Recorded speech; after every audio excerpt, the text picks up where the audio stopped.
Should you always be in a calorie surplus when doing weighted and ring training? The short answer is yes. Liron Melikson submitted the question, and we have another nutrition question that ties in.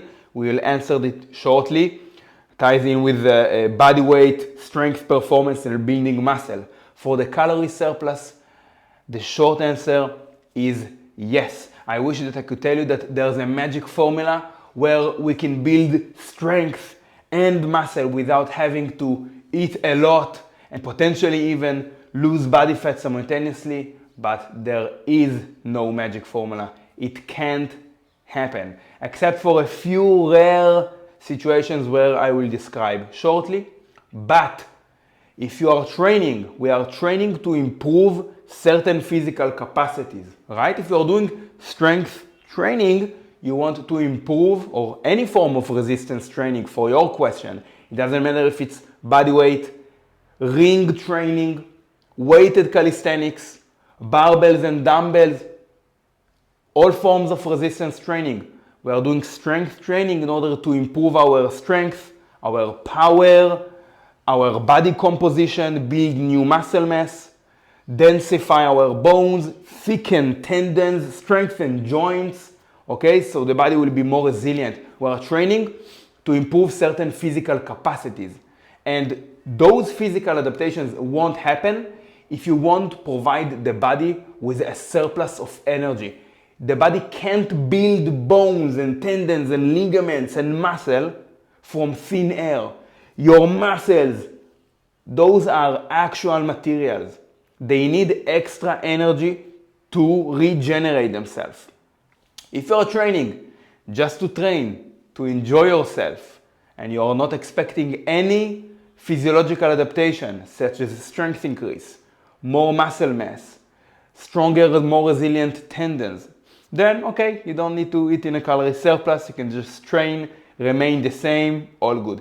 If you're training to improve physical capacities, build strength and muscle mass, all forms of resistance training, you must provide the body with enough calories to get strong. There's no other way around it. The muscles, like we said, that's an actual material. It needs its building blocks in order to regenerate, rebuild amino acids and energy to create a positive nitrogen balance for new muscle mass. Except for a few situations, which we will name now. The first one is if you are extremely beginner, just starting resistance training, you can build muscle mass, gain strength, and even lose fat at the same time. And we are only talking about a few pounds either direction. That won't last a lot, even for the extremely beginner. The second situation is if you're extremely overweight, you are obese. In that case, you are the calorie surplus. Your stomach is the calorie surplus. You have excess calories within you that the body can break down and use as energy. Okay, so in that situation, you can actually lose body fat, use this energy, stored energy, to build new muscle. Up to the point where you'll not be as overweight. Third point is if you're enhanced. If you're injecting your ass with steroids, you will create a certain environment within the body that is sort of similar to that beginner environment where the body is extremely responsive to training, that he can actually gain muscle and lose body fat simultaneously. And again, such as with the beginner environment, it won't last too long. So by injecting your ass with steroid, you can in fact prolong it, but that won't last indefinitely, as even openly admitted bodybuilders do know that they have to provide the body with excess calories at a mature stage of training, with a lot of training years under their belt. Otherwise, the body won't build any new muscle mass. So, unfortunately, Liron, there's no magic formula.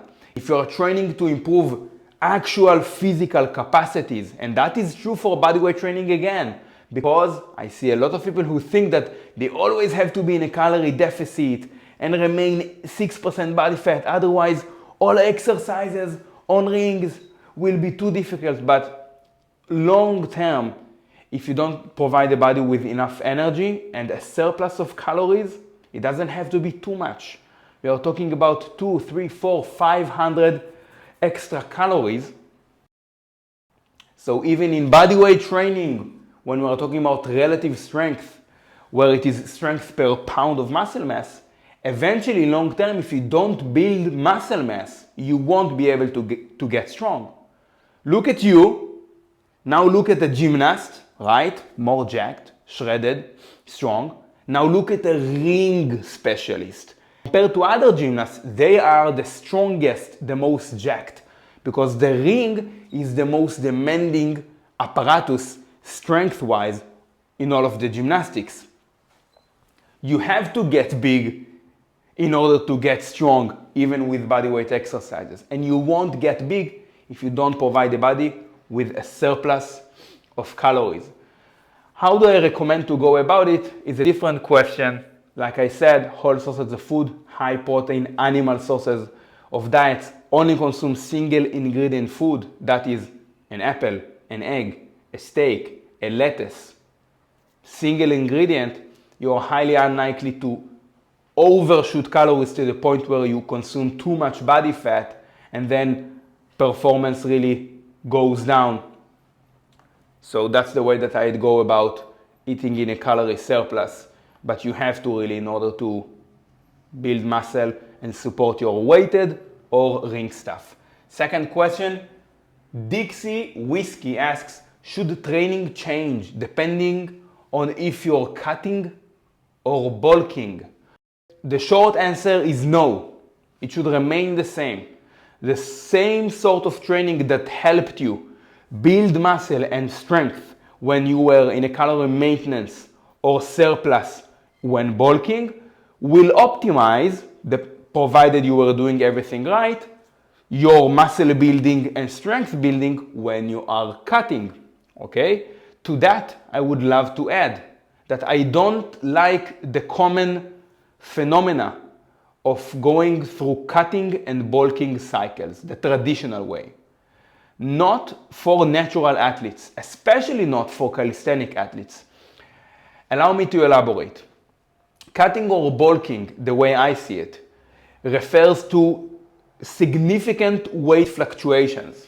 We are not talking about 2-3 kilograms, 5 pounds to either directions. We are talking about 10, 20, 30 pounds from the end of the cut to the top of the bulk, perhaps even more. And your bodyweight performance will alter so much when you change your body weight 10, 20, 30 pounds. If you gain too much fat when you are doing bulking, and bulking for me hints of indulgence. There's a calorie surplus where you provide the body with nutrients, amino acids, good high quality calories from whole sources of food, high protein animal sources of foods, and bulking, which for me is too many calories. Yes, it's a calorie surplus, but an indulgence, an excess of calorie surplus that is really unnecessary in order to support the lean mass, the building of lean mass and strength. Okay, and you're indulging yourself in too much food, not really building the habits that will help you maintain a good physique, performance, function, and feeling emotionally about yourself and your eating 365 days in a year. Okay? You should, this cutting or bulking came from bodybuilding competitions where they had to dial down their body fat so much, so to that stage level of leanness that they had to go on a cycles because it's unsustainable. But you are looking for a good physique, appearance, strength, and function wise that you can enjoy for the majority, if not all of the year. 24/7, 365, right? So if you're doing that, you shouldn't have severe cutting or bulking. You only need 2, 3, 500 additional calories a day to support performance. Anything beyond that will just build more fat tissue as you persist. And most people use bulking as an excuse to eat shit food. Okay, so I'm bulking, I need to eat in a calorie surplus, so it doesn't really matter what exactly I eat. So I can eat a bowl of cereal, I can eat a donut. Well, like I said in a different video, if you want to look like a donut, eat a donut. There you go. I don't like the traditional bulking or cutting. I think it creates this body dysmorphia where you are only happy about your physique, performance, and appearance when you are towards the end of your cut. And more precisely to the question, okay, so provided you do cut or bulk, yes, your training should remain the same, but do know that when you are cutting, your recoverability is hampered. Anyone who cut, no. Your mood goes down, energy goes down, energy in the gym goes down, motivation goes down. The longer you cut and to a lower body fat percentage that you cut, the more you will feel that your motivation, energy, mood decreases. Training approach should remain the same, but maybe the volume, if you are really cutting, maybe will go down a little bit. And if you are bulking, perhaps you will feel that you can add a few sets here or there. But the approach will be the same.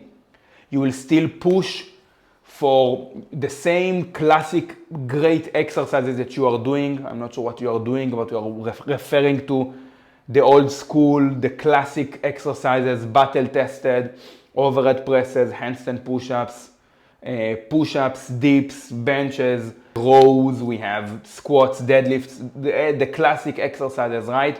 Those will remain the same. You shouldn't now do ab circuits because you are cutting, okay? So that's the questions for today. If you have your questions, then leave them down in the Bodyweight Tribe membership. You can get them in the link in the description, thebodyweighttribe.com. All of the programs, membership plans, and coaching is in the link in the description. I can't answer all questions, so I will be taking questions through the membership plans only. And I will highly thank anyone supporting me. If you like this video, like the video and subscribe only if you love the video. See you next time.